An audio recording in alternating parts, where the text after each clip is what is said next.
Holy cow, the hot tamale train is in the building. Welcome to Popcorn Talk, featuring movie discussion, news, and interviews. Popcorn Talk, we talk movies. Welcome to the Point with Kristyn Burtt, presented by Dance Network and Popcorn Talk. And you guys, I know so many of you have been waiting for this episode. I've been waiting for this episode. Mary Murphy is here, and I like this song too. I love this song. I know, she picked it. It's a good one. A little Bruno Mars to kick it off. It always gets you in a good mood, doesn't it? Always does. Always Music. does. So affecting. And he's the best too. He's the best dancer, singer. I adore him. Welcome to the show. Thank you. It's great to be here. I love this little setting we have I going know. on here. Very It's a cool little studio. To the point. To the points. We're going to present that. Well, this hour, though, is all about you. And I said, look Mary, out. I know. I was like, we want to know your dance story because we get to see you. You know, so many of us know your story basically from the So You Think You Can Dance perspective. But, you know, you've had this incredible career. And it's always fun to, like, look back and, like, see where you came from, where you're going, your thoughts on the dance industry. Because the dance industry, I mean, if you go back from 2005 when So You Think started to now, the amount of changes, it's amazing. So different. These young dancers that are even on our show today don't quite understand the struggle and what the life of a dancer was pre So You Think You Can Dance. Isn't that amazing to think about that?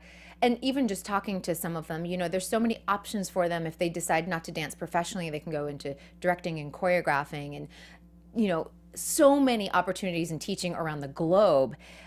Very, very different than even, say, 10, 15 years ago. And amazing things, too. You're so right with digital and everything else that's going on. And YouTube and just even social media has kind of changed the landscape of how people are able to learn and pick things up now. I've just recently met a world champion that in salsa that said that they were from Brazil. They said they learned it all on YouTube because I asked them, I said, who were your mentors? And they looked at me like I was crazy because they were from a poor town. And they were like, we learned this all on YouTube. And I've never thought in my wildest dreams, because I've had a million lessons to get me to where I went to. And for someone to learn something like they do with the tricks that they did for Deaf Defying, it's just a crazy whole other world right now. It really is. And to me, you have dance history all right there on YouTube now. And so sometimes when people say, I don't know who that is, I'm like, it is your job to go on YouTube and find out, like, who Bob Fosse is or who Michael Bennett is, or, you know, any of those incredible choreographers that came before everyone. Yeah, you know. sure. Yeah. It's interesting that the education now is so easily accessed, where before you might have to go to college and go to that, you know, through that to learn history. Everything's at everybody's fingertips now, and that's a wonderful thing as well. It certainly is. Except for, you know, the other side of that is too many people sitting around being on social media and just not doing anything, putting their life, you know, I say you've got to get into action. Our body was made for moving. That's right. And we got to use it. It's good to be, you know, you could have both, you know, but I do know people that get addicted to it and can't get away from it. And, you know, things that you like to watch, now it's time for you to get up and go do some. That's So right. you don't have to be, you know, to dance, anybody can dance. And you can, doesn't necessarily mean you can, you know, go to a professional level, but you sure can have fun with your life, enriching your life with dance. Yeah, it's been a really incredible thing. I'll tell you, my aunt was just diagnosed with Alzheimer's disease, but my family enrolled her in ballroom lessons. The best thing for her, you know, the latest studies have now shown the Albert Einstein Institute, you know, has recently come up with the statistics that, you know, if you were swimming or golf, that would be 0 reduction. Reading is about 37 risk reduction. Crossword puzzles, 47. And ballroom dancing, 76%. Think risk about that. reduction. So, yeah, I'm in a very good field for myself because my mother had Alzheimer's So as you know. well. Yeah. And we have a lot of classes. I have free classes at my dance studio for early onset and for their caregivers. You have to, when someone gets Alzheimer's, it's the whole family that gets Alzheimer's, and along with so many, you know, deadly diseases like cancer, it affects the whole entire family. And it takes a village of people to come together to help out with a situation. But music in general and dancing mixed together, those are different areas of the brain too. So a lot of times it brings somebody out, just the music, if somebody would just go in. And we've seen case after case where people have not been, communicative for a while and come completely out of it for a little while because they heard a song that they recognized and someone was dancing in front of them and got them moving again. The fact when we stop moving, it really affects your brain. So exercise is still the number one thing. Dancing, because it affects 5 out of the 6 areas of the brain, is one of the best things to keep yourself mental sharpness. I have a student in my school right now. She's 79. She still works. She dances 3 sessions a day, and she told me she just started dancing 3 years ago, and she said she's much more sharper than she was 3 years ago. And she works full time, and she goes to all her grandkids, who are all in college, and one plays professional baseball. She goes to all their games. She goes to the Charger games. She goes to the Padre games. I'm telling you, her schedule makes go, me go, go, look, go. and I thought I was busy. So if we want to live a long life and we want to stay as healthy as we can, and I think, for all of us, we fear that slightly because losing your memory is one of the most devastating things that can happen to a person. And what makes it super hard is when you have a family member and someone that you have known your whole life, and when they turn and look at you one day and do not know who you are, I'm here to tell you it is bone crushing pain and very hard to deal with. But I will say my father was a knight in shining armor. And he took care of my mother for 10 years before she passed. That's amazing. And we never saw that coming. My father was a type A, take care of, my mom had to take care of everything in the house, and everything was on a schedule, and everything had to be on time. And that's what growing up, there was a lot of structure in this household.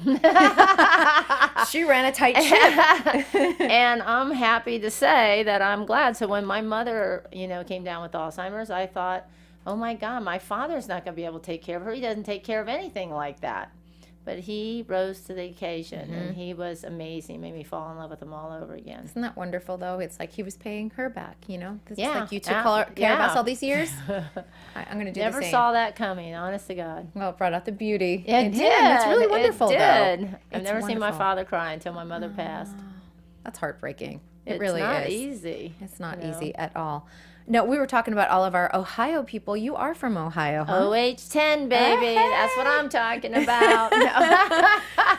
Well, I was like researching everything. Buckeye State. You were not the girl that was like in dance class at 3, right? No. You were an athlete. You were like a major Yeah. athlete. That would have been the last thing. If my mother would have handed me a tutu, I probably would have chopped it up. My grandmother kept trying to give me dolls, and I would just, I hate to say it, snap their necks off. And it was really a very small town. There was no dancing going on in that town. It was a little bit more like Footloose. Oh. Yeah, but in at least Footloose, there was half the town that wanted to dance. There was no part of this town that wanted Nobody. to dance. Nobody. There was no 3-year-old hot tamale train. Talk about bad high school dances. What did you guys do? Sit on the bleachers? Everybody just stood there and stared at each other. I think one time when the funky chicken was popular, maybe a couple of us went out and did that, but we were really doing it, just laughing our patooties off because it was hysterical. None of us really wanted to be dancing. We didn't even know what to do. It was very awkward to even slow dance with somebody. It was just not anything that we even wanted to do. Yeah, your town was like, no thanks. So what were you doing? What sports were you doing? Well, back in those days, I wanted to do everything my brothers were doing. So when they went muskrat hunting, I would go with them out into the swamps. I would be down the rivers. We used to build rafts. I was really a Huckleberry Mary. I would not, I didn't even really like to wear shoes. I went barefoot. I could run in rock piles and not even bother me. My feet were totally calloused from not wanting to have shoes on. It was a little bit of a tough thing for when I eventually had to go to school. So as a young child, I was out running wild with my brothers. And, we would go fishing. We had a canal and a river, the Tuscarawas River, and I lived off of the Ohio Area Canal. It was just a few blocks away. And it was living that existence. Of course, in Ohio, it's winter, and we log jump and go figure skating. I wouldn't call it figure skating. Ice skating. We were just ice skating, Yeah. was more like it. Even though we would try to do the jumps and tobogganing and all those kind of things. It was a great, great, great place to grow up in. And I feel very grounded growing up with 3 brothers. I felt very strong. But we did have basketball when I was in high school. I started running track at the probably 6th grade when I moved out of Catholic school and went to public school, which I was like, yes, No oh my uniform. gosh, all the cool kids go to public school. And so, I was so excited that I get to wear something different, even though I still wasn't really about the clothes or anything like that for me. But I will say I showed up. I can still remember the dress I walked into that room, and everybody looked at me like I was an alien because I was like the new kid in the school. Yep. They walked me in late. Everybody else was sitting there. It was like one of those scenes from one of those movies. Everyone goes, what? And I had a ponytail stuck out the side of my head, a red dress that had a red skirt, and it was red and white stripes. I can still remember it to this day. And it was like the class froze and went, What? Can we bring back the side pony, though? Yeah. The side pony was a good thing. and that's how, it all started. And I had... I loved running track. I started running track in AAU track, and was in cross country, which I was just there for regular track season. I was always last in cross country, but went on to my senior year. I was on the first high school basketball team. My senior year, that was the only time we were allowed to do any other sport. Wow. It was all about the boys and their sports, but we weren't really officially allowed outside of track to do anything else in my town. It was all about football, basketball, and baseball for the guys. So it was my senior year that we were allowed to play volleyball and we were allowed to play basketball. And I was also, my father was a drummer, my brothers were all drummers, and I was a drummer as well. I love it. And when I got to high school, now for whatever reason, they allowed me to play drums in junior high, but when I got to high school, it was quite a large guys drum corps, and I was beaten up quite a bit with their sticks and things like that. They were trying to force me out of the drum section, so I went to the band leader and I complained, and I told him that, these guys, I showed them my arms and the bruises all up and down my arms, and my brothers were too. They were in the drum corps too. They didn't protect me. They didn't like a girl in the drum section either. You're kidding me. My brother, God rest his soul, he was band president and still didn't stop it. Because they wanted to go along with the whole fact that women weren't allowed to do anything else. That's crazy to think about. Crazy times. And so I went to him, and the band director looked at me and he said, well, then, you better find a different instrument to play. And the fact that he didn't stick up for me, I really, that really got to me. So, but I did. I did what I was told.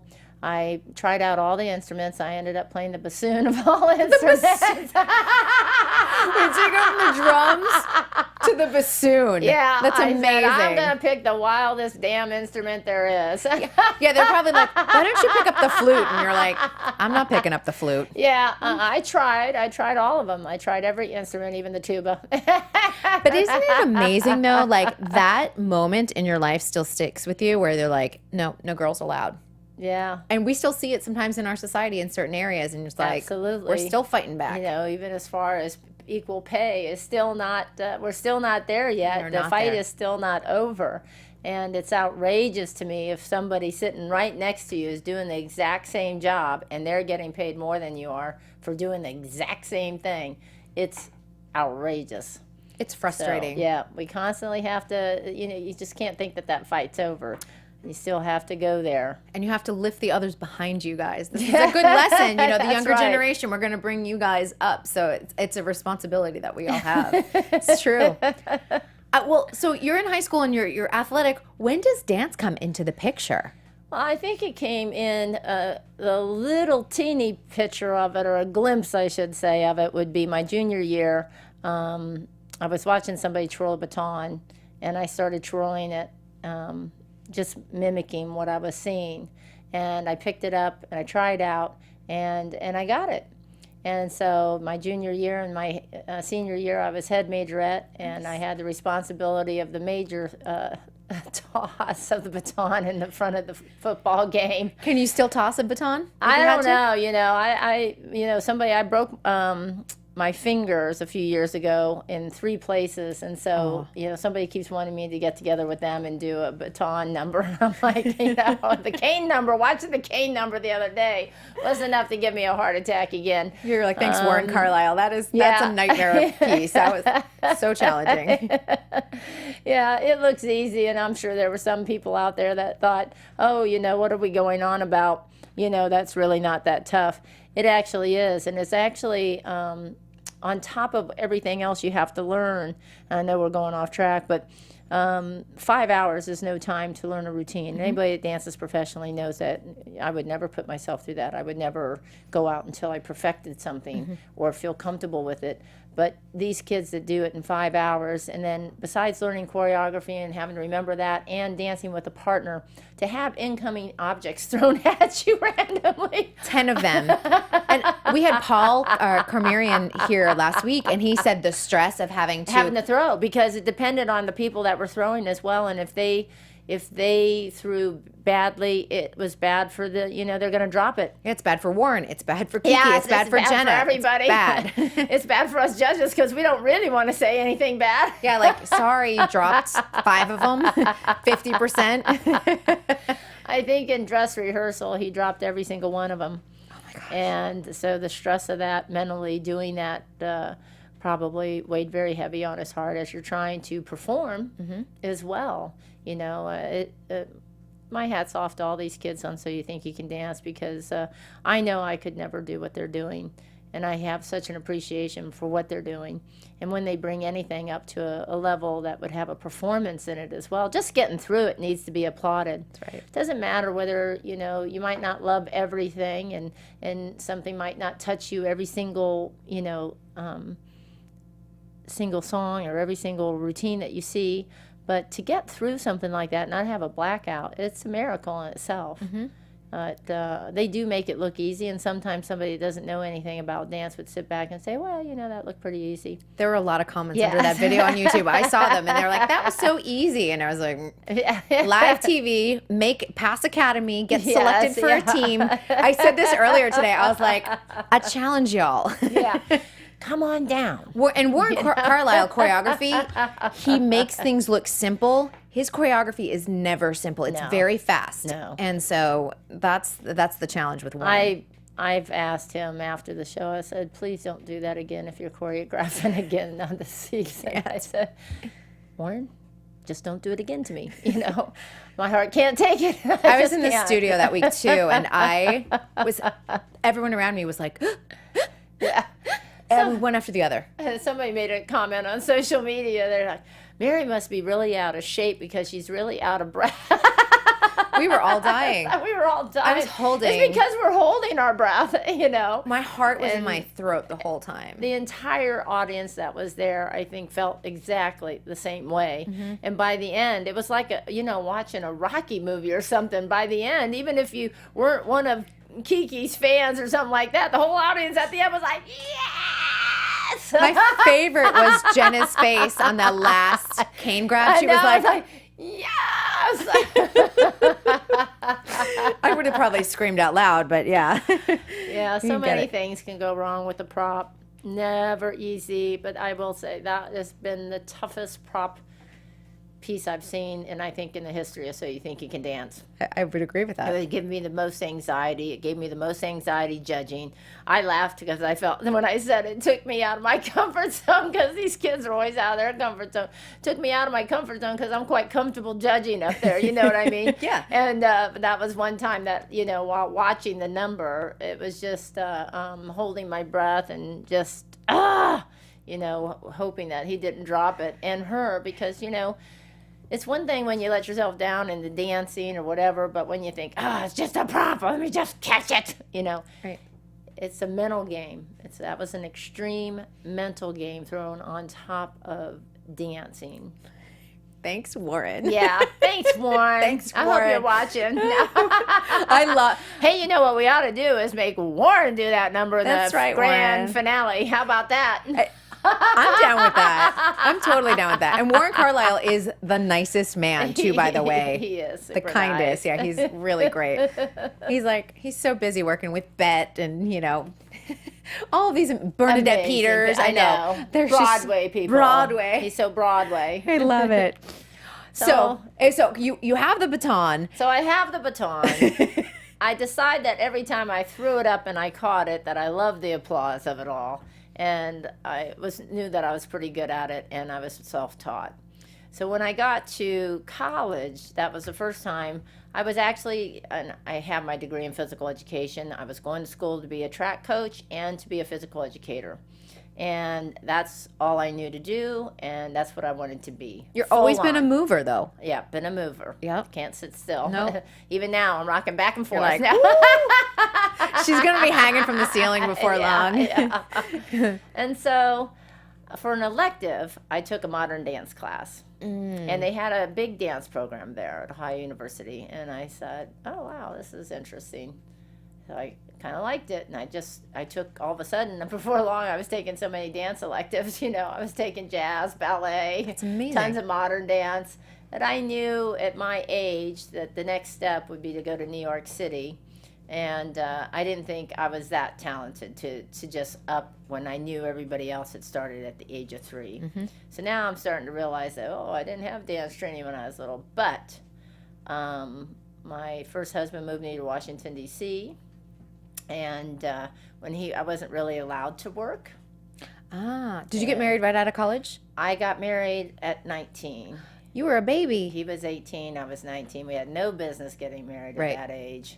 Anybody listening out there, no, do not do that. That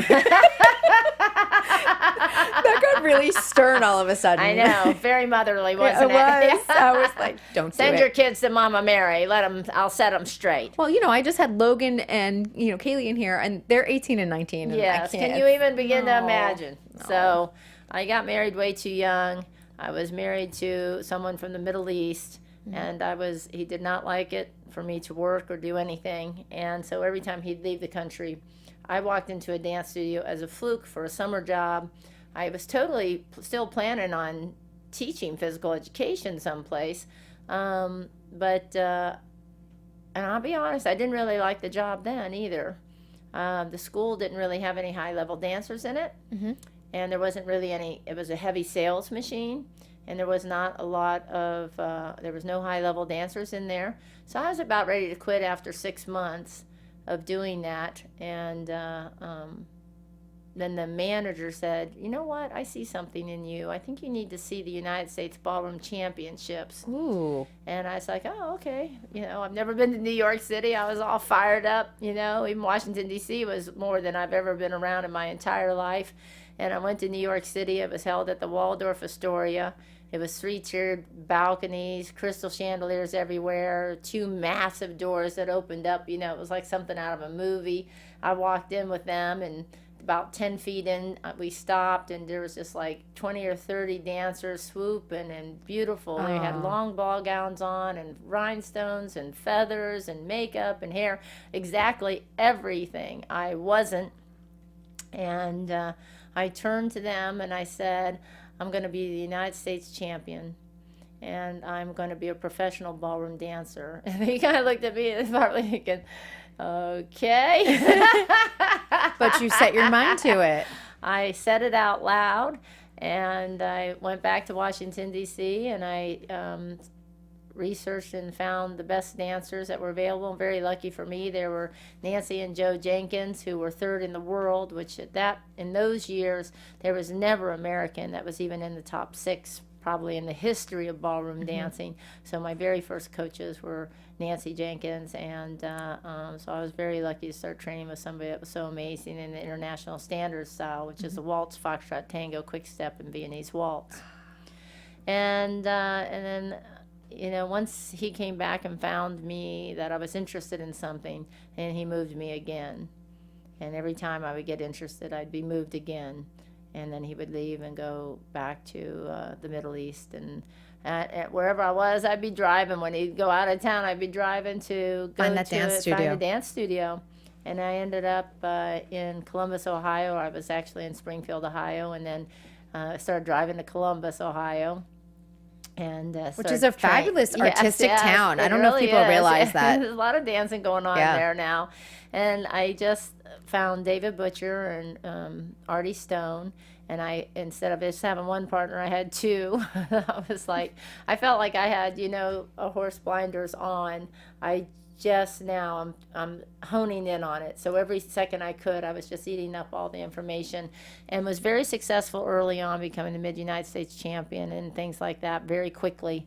And then I'd tried to be moved again. So eventually I was able to get out of that horrible relationship, and I got in a car and drove across country by myself. Did you just kind of leave?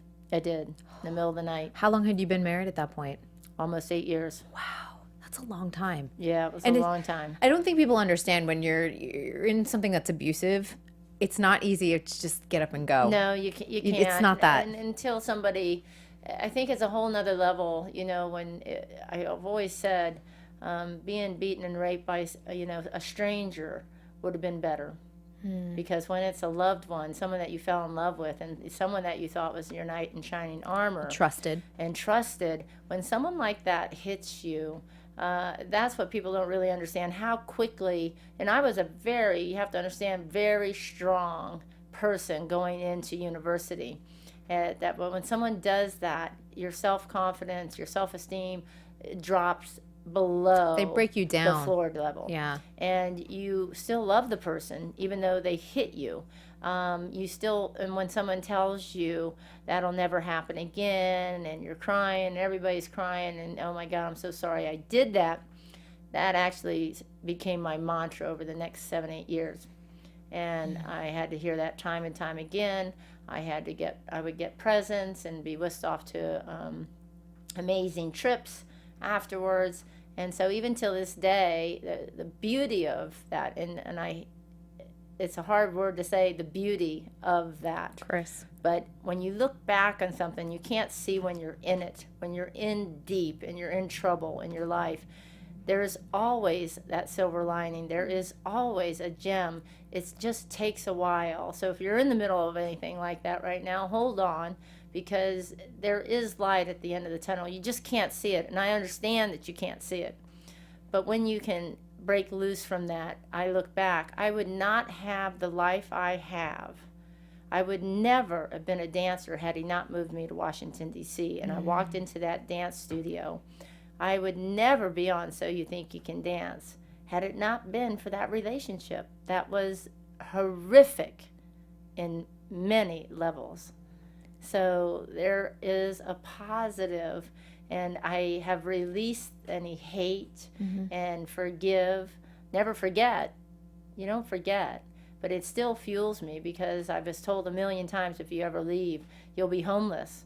And I tried to leave a couple times, and I felt that way. I wasn't going to make it, so I always came back. But it fuels me today. And being fueled by anything in life isn't a bad thing, I think. I know a lot of people think I'm a workaholic, and I do work a lot. My older brother was a workaholic. But me and my older brother, is it really being a workaholic when you love what you do? That's right. And be in a country that you're able to do what you love. It's an amazing thing.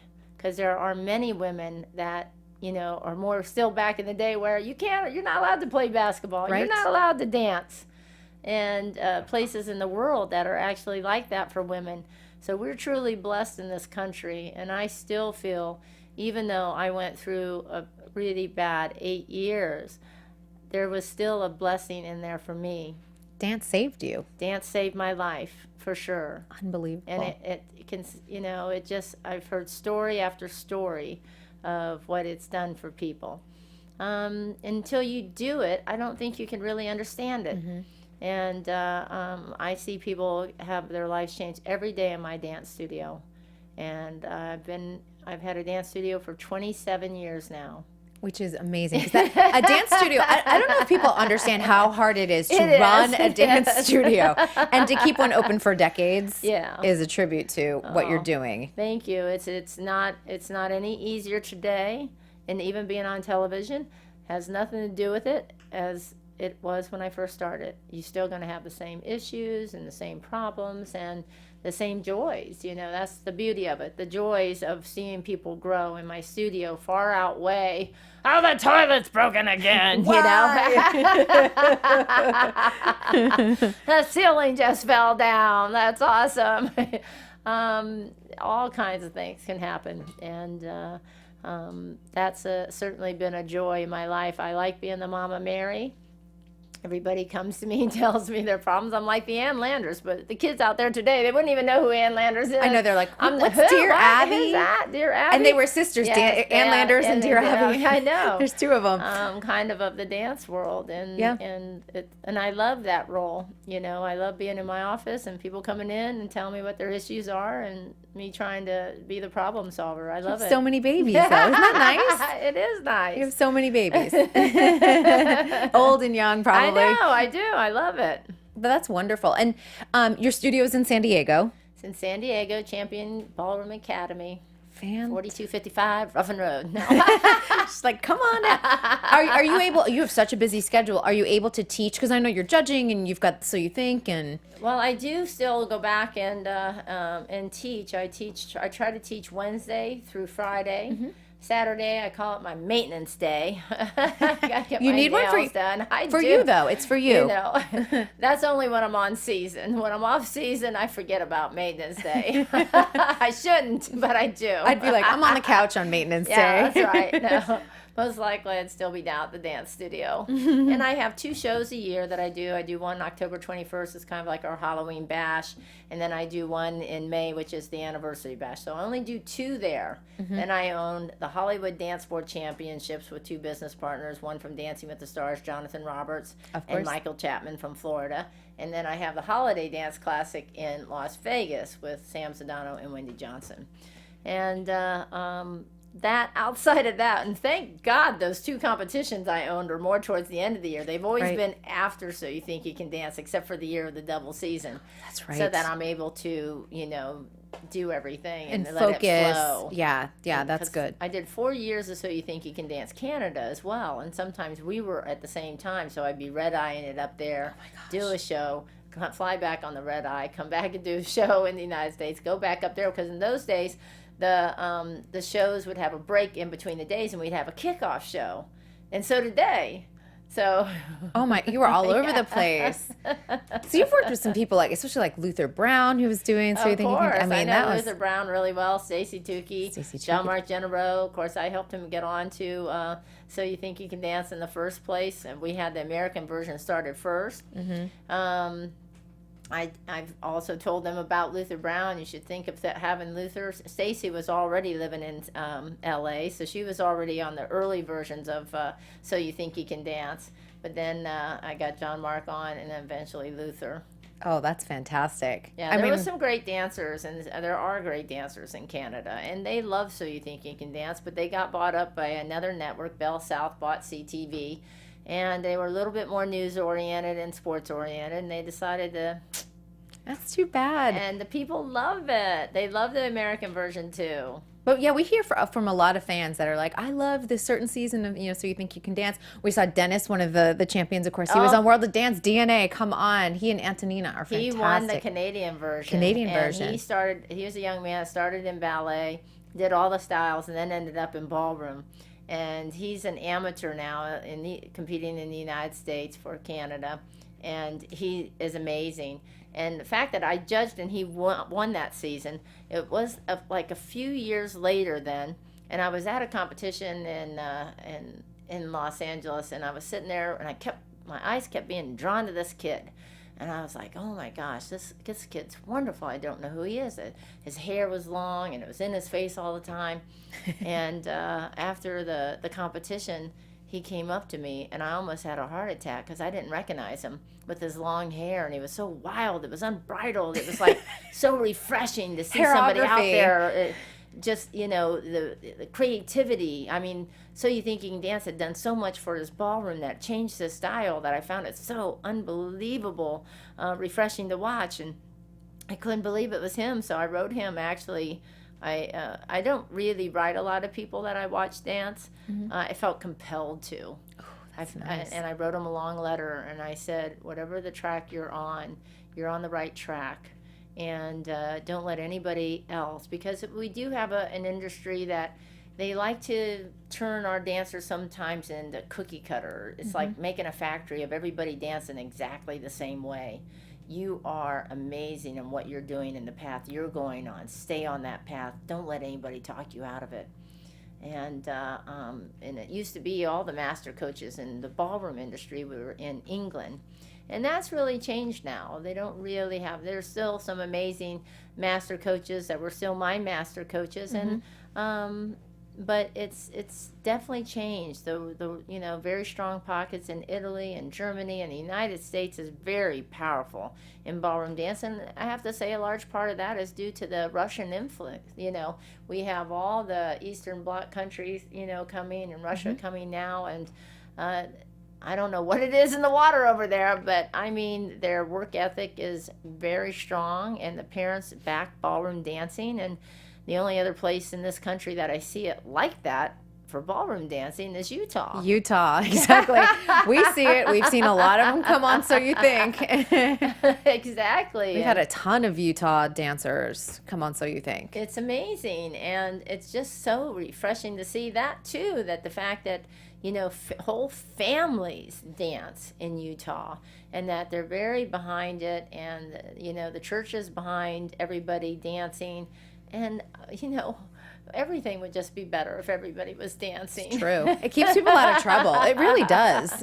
There's an amazing from Mad Hat Ballroom. I don't know if you ever saw that documentary movie, but Pierre Dulaine, he's a friend of mine. That story at Antonio Banderas was the lead actor for, is a friend of mine, and he's out of New York City, and he With got Yvonne Marceau. That's right. I went to NYU for dance, and they taught us for a semester. Oh, they did. Yes, Well, they were there in- you go. they were in Grand Hotel. Inside track over here. They were in Grand Hotel on Broadway at the time. That's so, correct. Yes, Yeah, look at you.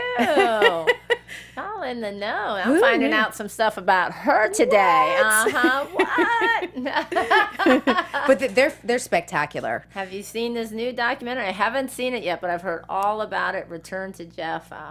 I would love to see it. He's originally from Beirut. He's a judge on So You Think You Can Dance Beirut. They're lucky to have him. I know. And then so what he did is he took about 10 Israeli kids and 10 Palestinian kids. I love this idea. They have never, ever met an Israeli before or a Palestinian before. All they knew was hate. When you got them in the room the very first day and you film it, I guess you see their faces, their disgust, their hatred for one another. And by the end of those 8 weeks or 10 weeks that he did this and taught them ballroom dancing, all you see at the end is children laughing, dancing with one another, friendly with one another, touching one another. Yeah. I mean, that's beautiful. The power of what dance is, and I think especially ballroom dance, because you are touching and connecting, and you have to rely on a partner. You have to rely on the lead and the follow. You can't do it without it. That's right. He should come and do that here in the United States. We have a lot of issues to work out. Political parties. I know. Racial tension. Well, I think, he's definitely set himself up for a series of documentaries that I think can go on and on and on. Maybe you ought to have Congress do one between the Senate and the House. And the House. Democrats, Republicans. I'm thinking about this. We can probably come up with a list the rest of this hour. Could be a little reality show. No. Yeah, it really could. Nigel's listening. He's like, I'm on this. He's ready to exec produce. We got this whole concept going. Yeah. We could have Hillary and Trump start ballroom dance lessons together. Can you imagine? I mean, we really need to have this going. No. He can change the world. Trump's already like, I'm the best dancer in the That's world. right. I already heard it. He Don't tweeted need it that. out. He goes, "You've been served." Oh, I want him to get served. Let's see. So funny. It was dance serve, people. It That's wasn't any right. other serve. Yes, that's right. Don't get crazy. No, don't send us hate tweets. Yes. Wow. Yeah. I know I get people off track really easy. I know, but it is really funny. It's like, if you think about it, the concept of what you could do with two different sides and create something really beautiful through dance. It would be, we could have a political dance summit with every president of every single country, every dictator. Yeah. I'm down for Trudeau. Yeah. He's fun to look at. Yeah, you want to teach him? Yeah, I'll teach him. I think everyone's going to be fighting me over that one. For sure. I think I need to teach the president of North Korea. Another one. He needs a little Mary Murphy in his life, I think. He needs the hot tamale train. Yes, he does. He does. How did you get that nickname? How long has it followed you? Besides So You Think, has it been around before then? Well, not the hot tamale train, but I've certainly called hot Latin dancers hot tamales. And I actually still remember the girl that I think it first came out of my mouth. It was Debbie Avalos. She was a professional Latin dancer. I still remember the dress. It was a bright, vivid, pailleted dress that was like a teal. Mm-hmm. And of course with the lighting at the United States Championships, and she's Mexican and she has jet black, short black hair, beautiful face, beautiful body. And she walked out in that dress, and I said, "Now there's one hot tamale." So that's where it started. That's where it started. And then on the show, I believe it was Danny Tidswell and Anya. I actually thought originally that it was a cha-cha or samba, but Anya made sure to come up and tell me. She said, "Actually, it was the jive, Mary, that you said it first." And so I'll take her word for it. And after they got done dancing, I said, "The train just pulled up." And I said, "You're on the hot tamale train." And it was wild because it just seemed to, we're in so many countries, the American show, and it just went around the world like that, the phrase did. And the first time that I think I screamed on episode, I don't know if I screamed on episode 1. I'd have to go back and see. But the first time I did, I think it was actually mid-season of season 1, and I let an unbridled, no holds bar. Did Nigel do this? Scream out. I don't remember what he did because I was standing up, shaking my hair and head, and I was so into it, I was letting it all hang out and didn't really care. You're like, "I'm feeling this. I'm feeling this number," and I got to show them my appreciation for it. And it was so funny to me because the audience went absolutely nuts, and the kids were jumping up and down. And next week, all the reporters were just, "Are you going to yell for us this week, Mary? Are you going to yell for us?" And I was like every single one. And there was a big press line in those days, and it would just be, "Well, I don't know. I might.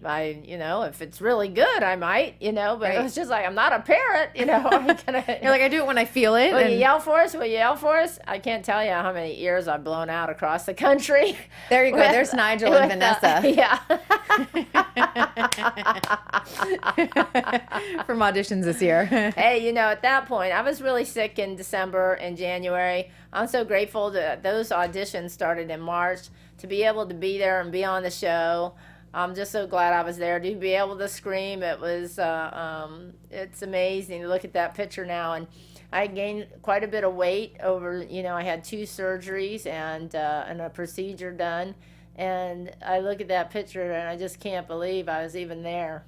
It really is kind of amazing. I know that you had tweeted out a photo that's saying you were going into surgery and everything, and then several weeks later, it really was. I really didn't think everything was as serious, and I know there was a few tweets right before I went in, about my red boots, and I said, "Oh, Santa Claus is coming," and I got a kidney stone. I thought I just had a kidney stone, and what are we going to call it tonight? I was making jokes. I was in so much pain, but I was like, I had to wait 9 hours for a doctor. Every second, what I didn't know, and I was reeling and getting sicker and sicker, that I was my body was becoming septic, Oh my because goodness. of both the kidneys were blocked by kidney stones at exactly the same time, which is called bilateral hydrophenosis. And I didn't know until the doctor seen me. As soon as we did the CAT scan, then it was emergency surgery right away, just to bypass the kidneys. I had to wait another 2 weeks to do the 6-hour surgery, which would have been the blocking of both the kidneys. And so the third procedure was to take out the stents that were inside of you, which anybody that's been through that, it's a little inhumane, I'm just saying. It's, Like it's not your that favorite. was with no, numbing or anything like that. Hello. Not my favorite, but I'm glad I'm to the other side of it. There was some other things that were going on that made it more of a medical surgery emergency at that time. And yeah, you just never know. I never knew that was a possibility. Had I known that, I will from now on, anytime I get a kidney stone now, I'll be sure. I wasn't going to go to the hospital. Oh my I was gosh. very grateful that day. I had construction going on in my dance studio, and I went down there to check on him. On my way, I didn't feel really well when I woke up, but I didn't feel the kind of pain that I felt when I got there. And I was moping around with my hand on my right side of my back, was the only place at that time that was hurting. And I'm looking around, and everybody's saying, "What's wrong with you? What's wrong with you?" I got a damn kidney stone. You're like, ouch. I got kidney stone. And I said, no, I'm going. Well, you should go to the hospital. No, I'm going to go home. I said, the doctor gave me Vicodin from the last kidney stone. In a case of emergency, use this. So I said, I got that there. There's nothing anybody can do until I have a lithotripsy. So I had my 2 dogs with me, and I was taking my dogs to the vet. I ended up having an attack so bad in my car that I thought, oh my God, I'm going to have to call 911 from here and pull over. I can't make it to the vet. And I just kept thinking, what are they going to do with my dogs? If they Right. take me away in the ambulance, they're not going to take my dogs. And I thought, I can't had all take 'em these with me. visions. They're going to be in the Humane Society, and somebody's going to pick up my dogs. I can't have this. And so then I made it to the vet. I forced myself to get there, and then it subsided. And I was in the waiting room, and there happened to be a woman in there. God bless her. And she was picking up her dead dog's remains. So I was consoling her. She had had a couple group classes. I didn't know her well. Had a couple group classes at my dance studio. And she looked at me and she said, something going on with you? After, I'm consoling her about her dog. Right. I said, well, I got a damn kidney stone. She said, well, you know what? I think I'm going to wait out here while you have your dogs checked. So I went back to see the vet. And, he's checking out my dogs, and he's looking over at me. He goes, what's going on with you? And I said, I wasn't having an attack right then. I said, I got a damn kidney stone. He said, no, something else is wrong. He said, you're turning gray. You need to go to the hospital right now, and we're leaving. He picked my dogs up. He went out. She was waiting for me. He said, can you take her to the hospital now? And I said, well, what about my dog? She goes, I'll take him to Carlsbad. Don't worry about your dogs. Don't worry about your dog. So we put my dogs into her car. She took me. I left my car there. She took me to the hospital. She got me checked in. She took my dogs to Carlsbad, which was another half hour out of her way in traffic, and then came back and then sat with me again for about 3 hours until I was like, she knew something more was happening, but just not what. She called my boyfriend and said, I think you need to get down here. I think my something's gosh. really wrong. She's not well. And so he came down, and I waited for 9 hours, and then it all started happening fast. Very fast. Thank goodness you went to the hospital. Oh my gosh, I can't remember. I wouldn't be here today No, if I you hadn't wouldn't. gone. It's just crazy to me how the events, Yeah. people that were in my path that day, I'm so Little lucky. guardian angels along the I way. know, wasn't And there? you're a cancer survivor too, aren't you? I am. Mary, don't scare us again like this. Hey, I don't like it either. I just got bad genes. I just No. tested positive for, and I don't even know. I have to check 2 more cancer markers I've been tested positive on. I'm like, uh-oh. So I'm changing my life I'm trying to do my part. Mm-hmm. I do believe that we can heal ourselves with food, Yes. and I'm on that path to eating fresh and to lowering my, carbs that are insignificant carbs and going more towards complex carbs, and having my own garden and doing all that kind of stuff. I still have a ways to go. I'm a sugarholic. Yep. You look really good. This whole Thanks. season, you've looked Thanks. really Thank good. you. People are always like, Mary's back. Everyone's really happy. And I'm like, you know what? Mary looks really happy. You look really happy this summer, honestly. I am really happy. I'm happy to be anywhere. And to be back on the show certainly means everything to me. And it's just a beautiful thing to recover from something like that. And to be able to come on a show immediately after you go through something like that, and to be able to see beautiful dancing and to witness the struggle and everything these kids go through, it's just amazing and it's beautiful to watch. And nothing makes me happier. I'm like, I go to the set earlier than anybody. What am I going to do? Sit in a hotel room? I get up, I go early, I have my process. I'm there usually by sometimes as early as 7 a.m. I leave about 9 p.m. at night. I always do a Facebook Live afterwards now. And so I stay with the guests that come under, my guest list. And we sit and chat about the show and what their favorite number was and why. It was interesting this last week. Almost, usually it's a little bit mixed up, but every one was Pointe and Marco's hanger number. Yeah, Mandy and Elizabeth. I was glad to see them back. They had a great number last season with the All-Stars. See, I did not see that season, and I didn't know about those two, and I was so impressed with the choreography, let alone the concept, I thought it was a cool concept, but the transitions that were made in that routine were just beautiful. They were breathtaking. Yes. Some of those where she just like slips and just I loved drops it. in the hanger into Marco's arms. Yes. That's where she bumped her head in rehearsal. You were like, ah. Yeah. But yeah, Elizabeth and Mandy, they submitted their All-Star piece for Emmy submission. And I was like, they're on the right track. They are definitely on the right track of really creating work that we're going to remember for a long time. That's so interesting. They seem so young. They are. They are. But look at all these choreographers, like the Keone and Mare, to see them come back after such success at World of Dance. It's great to see them back on the show. We've missed them for a few seasons. I know. And Mia Michael's coming back. I mean, there's been a lot of people that we haven't. Wade Robson, another one. He was back. Yeah, this was a comeback season, wasn't it? This was a good comeback season. When did you know you were coming back, by the way? Because I spoiled your comeback, by the way. Is that right? It was me, yes. Because I ran into Nigel, and Nigel was like, I saw him at a arts and education event with a bunch, 8,000 kids at the Music Center. And he was like, Mary Murphy's coming back. The first thing when he saw me. And I was like, I'm going to tweet that. And he's like, you might get a phone call from Fox Publicity, who's here in the studio right now. And he's like, just let him know that it was me. I'm like, okay. And I'm like, Mary Murphy's coming back. Tweet. Tweet. But so I'm going to say that was somewhere, it was right before you guys did the New York auditions in March. So when did you know you were coming back? I knew I was coming back in December. That's fantastic. And talking to me in November. We needed you back. And we did. so, Your energy, I will say, it's wonderful having all these different judges. Your energy is so needed on the panel. You elevate it to just a different level that other people just, everyone has their own energy and brings their own things to the table. But I will say that when you were coming back, I was like, this is the greatest day ever. Tweet. Thank you. You're welcome. I probably speak for a lot of the So You Think fans. So I saw what my Twitter feed looked at that day. I know there's a lot of people just think that I just scream all the time. And if you watch the auditions, you have to realize that's probably 18 hours in a day, and you will only see 7 people in a 1-hour episode. Mm-hmm. And of course, they're like, we're showing you the best people. So right. It's like I'm either screaming or crying. We like it when you cry, though, too.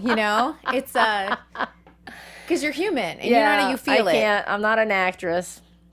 I cannot. I wish I could, because I know there's certain times that things, sometimes art will imitate what's going on in real life. Mm-hmm. Certainly Tice's breast cancer piece really hit me. I could hardly talk.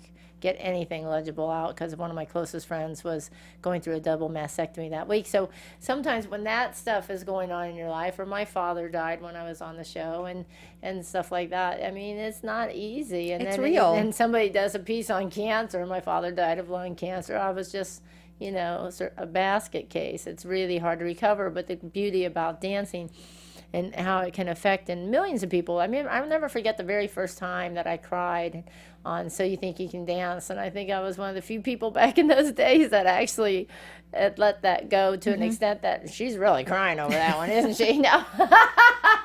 Nigel's like, Yeah, she was yelling 1 minute, now she's crying. He loves to tease you. I know he does. That's what I hope makes you us elbow. good. I know. Yeah, I hope you do. elbow him every once in a I hit while. him hard sometimes. I was like, He must really have. Well, actually, I think that's why he went in the middle this time, is because, his left arm is so beaten from all those years of me punching him out. And now he's like, I'm gonna put Vanessa over here.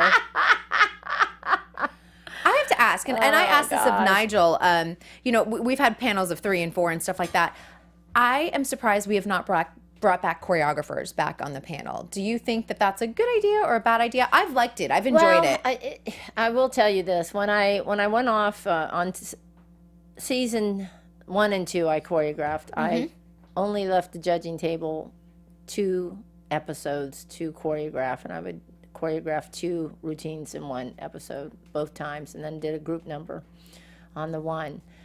When you go through something with a contestant, the choreographer is going through it with you. And it's not just about, oh, well, here's my choreography. It's not anything like that when it's a show like this. When you're a choreographer in another situation, you can choreograph and you can pick the people that you want. And if they don't do your choreography, next, you get rid of somebody. This is very, very different. You do not know who you're going to get. You might know a day before. They get a text, you guys. Yeah. I don't know if you know that. They get a text from like Papa Jeff, who's literally like, you have 2 hip hop dancers, and your dance is the quick step. enjoy. Yeah. And so it's in the choreographer's best interest to figure out on those 2 people what looks best. That's a different mindset than season 1. We can go back and talk about that because that was quite different. But once a camera started going on the faces of the choreographers, then there was a whole new level of care about what we're going to give them. And I know when I was in the choreography room, if I didn't think in 30 seconds even, I could see you or envisioning you doing that. Next, do this. Yeah, let's. Nope, but I want to do that. Nope. I'm going to do this. Try I want to this. make you look good. Yeah. Don't try to please me by saying, I can do this in the end. No, if I can't envision that you're going to be able to do it, I quickly move on to something else. I had to go in with plan A, B, and C, and usually it ends up with D. Because A, B, and C, A is, I would choreograph if I got 2 ballroom dancers. Ooh, You're like, yes, I can do this. Never happened to me. And Like, forget that. B, 1 ballroom dancer and 1 somebody else genre. C, 2 people have never done it before in their life. And it's really tough. And so you're agonizing over the week before. I'll tell you, a choreographer can't get any sleep. You're working on all kinds of ideas, and something that people don't even factor in at home is a lot of times it could be even, and it's happened to me, the night before I was told my 2 numbers, the music was not approved. That happens a lot, and still to this And day. still to this day. Now, your whole concept of what props or this or the whole motive of what you were going to do completely goes out the window. And you have a massive heart attack over the situation. Yeah. Because it's hard enough anyways, and then somebody slaps that on you. So now you stay up all night before you go out, because the next day you're in the choreography room with them. So you have to go down a totally different path. And it's almost like taking 9 months of somebody that, and all those different levels of being, let's say, pregnant. Yep. And you put that into 5 hours.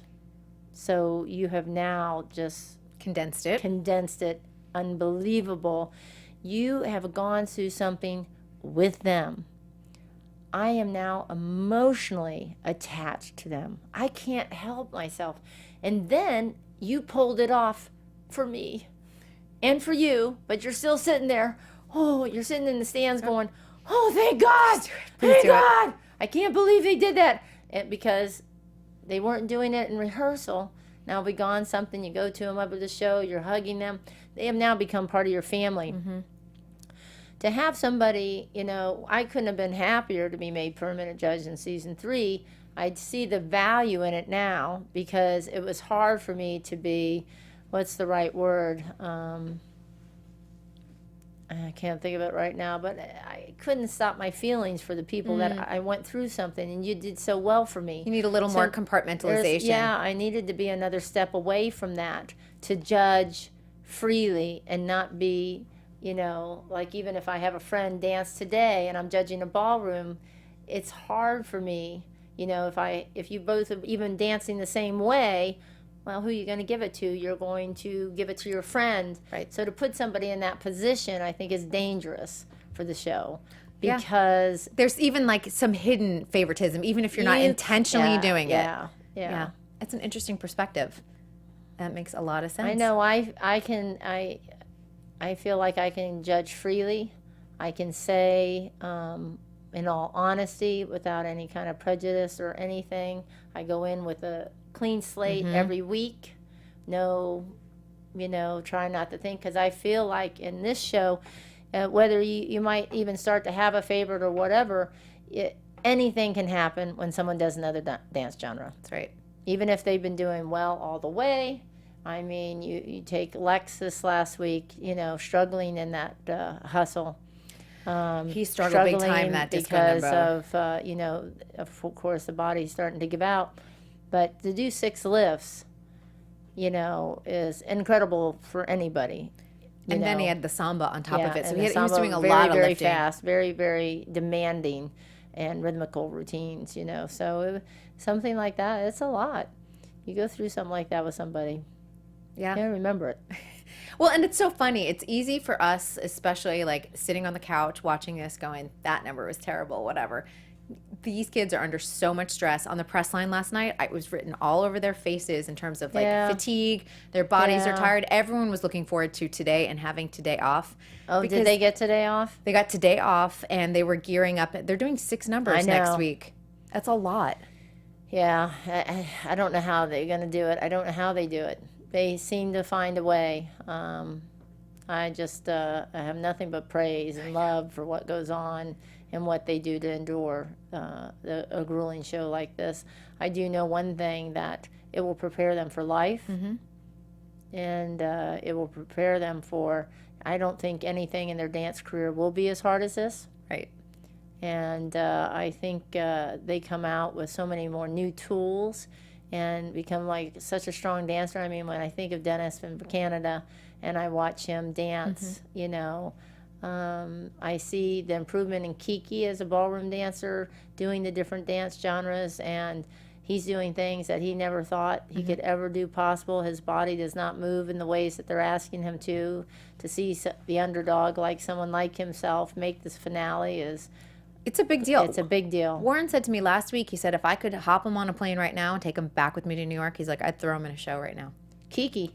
About Kiki, yep. No kidding. Wow. Warren Carlisle. Hello. Hello, Dolly. Hello, Dolly. I mean, why not, right? But I thought that was a huge compliment, because I think Warren Carlisle choreography is no joke. Like, I look at it, and sometimes when he asks them to do pirouettes, I mean, you see how fast those pirouettes are in the music. Yeah. And he's like, I'd like you to do 4. Yeah. In one count. Yes, please. Yeah. I mean, but that's what his choreography is like. I always go back to that Haley number that she did, that Warren Carlisle choreographed. I think it was season 12. And I look at it every single time. I'm like, I don't know how she pulled that off and made it look clean, because I would have been tripping all over my feet. Yeah, it's just incredible. Until you're there, it's hopefully a lot of people are lucky enough to see a show live. It's different than seeing it on TV. I mean, you actually feel the energy. And I think that is part of my job. I do. If somebody did something well in 5 hours, they should get as much appreciation for it And if that, I hate to say it, but in the ballroom world, we yell at the numbers. That's not something I just did on So You Think You Can Dance. In our industry, we're not quiet when we watch a performance. You yell through it. And even when I danced on Broadway, I was like, when the audience would clap during a certain move, Burn the floor, everyone. or when I walked out, I mean, it's something about hearing that applause. It lifts you, and these kids need to be lifted, because what's asked of them is very incredibly difficult. And if they do pull it off to, a performance level that can make you feel something, it's mind blowing to me. I know, and some of them are so young when they're like 18 and they're making you cry. I know. It's a big deal. Because they haven't had that, as much heartbreak. It has to be really good, too, It does. It's very rare outside of So You Think You Can Dance when I watch a performance that it brings me to tears. Because I know when I go see a show that they've been working on that for 6 months. When someone only has 5 hours and they can do that, what should have been taking 6 months to do, it's crazy to me. It is crazy. It really is crazy. Is there a particular season that stands out to you? Because you've done so many at this point. I know. I've been on 12 seasons. Holy cow. Holy smokies. I know. Is there one that you're just like, that was my favorite, or that cast really resonated with me? I don't think there's, one favorite cast, because, there's so many great memories throughout all the seasons. It'd be great if there was just a show of like, all of us judges, over the years, and they just show that. That'd be an awesome show, like all fun. The best numbers ever. I know on the anniversary show they do some highlights, but I'm like, they need to go like all out and do a spectacular like 2-hour adventure. There are some great dancers that have, certainly graced our floor, and it's to have some body of work too for each contestant. A body of work that's on television is really, and that's a gift in their life, to be able to show their kids and to pass down to their grandkids. I mean, it's incredible. It really is. And I love that we've had contestants that have moved on to choreography. You've got Mark, who came in this week. We've seen, of course, the success of 2-time Emmy winner Travis Wall. Just all of these things, them moving through the ranks and everything else. It's really wonderful. Some of the all-stars have choreographed on the show. I love that. Yeah, I think it's great to give these kids even more opportunity. A lot of them do so well that have made the top 20. They're all off to successful dance careers and doing things that, people tell me, oh my gosh, I'm here. Like Eliana called me. She was in Nashville and she was hanging out with some ballroom friends. And I said, what's going on? She goes, I said, what are you doing now? What are you doing in Nashville? Because I was expecting her to be back at the ballet. She goes, oh, I'm a backup dancer for Taylor Swift. That's right. She was on the Red Tour for like a year. And she goes, oh my God, I'm traveling all over the world. It's so exciting. I'm so happy. I'm sure before So You Think You Can Dance, in her wildest dreams, she would have never guessed that she would have been running around the world with Taylor Swift. I know, which is amazing. Brandon Bryant, one of our best contemporary dancers to hit our stage. He's with Britney Spears in Las Vegas, and I've talked to him on Twitter, and he's doing his dream. He said, love that. I've always dreamed that this could happen, and it did. Because of So You Think You Can Dance. Melanie Moore, 3 Broadway shows. 3 Broadway shows. I mean, she's incredible. And she's not even just doing chorus. She's doing roles, supporting roles, which is incredible. It's great that, the dancers are becoming stars. Yep. And they're not just backup dancers, but if being a backup dancer for Britney or somebody else, that was your dream. I mean, to make your dream come true, it's just so cool to us. It's so cool. It really is. It's fun. It's always fun for us to watch. And it's been a dream having you here in the studio today. I've got to tell you, we are. Look at, we're like running out of time. I could have you for another hour. Steve's like, oh, what? Another hour. I just have to point out, Dimitri, you and Dimitri dancing. Are we ever going to get you back dancing on the show? I would like to say I would like to dance maybe next season when I get completely. I wouldn't want to dance again if I couldn't get my body. I know my body can't do what it it used to be able to do, but where I would feel that I could dance at a professional level. And so I wouldn't put myself out there. I was ready 2 seasons ago. I was ready to do a paso doble in the finale. Ooh. And I had a brilliant dancer from Russia, tall, 6'3", and I was told the time had run over, and I got chopped. We need to get that back, Jeff Thacker. Let's get that time back. I'll put that out there. Yeah, I don't know if I have that one in me. I was ready then. I don't know. But, you know, the human body, you can do it. All right. Well, fingers crossed for season 15 on that. All right. We'll put that out there. Mary, everyone can find you at Hot Tamale Train everywhere, right? That's right. Yes. Reach out to Mary because you know she's the best. It's been such a great pleasure for having having you me. here. And, you know, it's great having you back on So You Think. I got to tell you, everyone is just thrilled. Thank you so much. It's great to be back. All right. Well, thank you guys. Make sure you're following her. I want to let you guys know that we do have another So You Think choreographer coming in next week on To The Point, Spencer Liff. I know. I love Spencer Liff because he tells it like it is. So you guys are going to get a lot of good scoop out of him. So join me next week on To The Point with Kristyn Burtt, presented by Dance Network and Popcorn Talk. We'll see you all soon. From producers Maria Menounos, Kevin Undergaro, Phil Svitek, and the entire Popcorn Talk Network, we would like to thank you for tuning in. For questions or comments, be sure to visit popcorntalk.com. I'm Sir Richard Wentworth, and this has been a presentation of the Popcorn Talk Network. The views expressed herein are those of the hosts only and do not necessarily reflect the views of the Popcorn Talk Network or its owners or principals.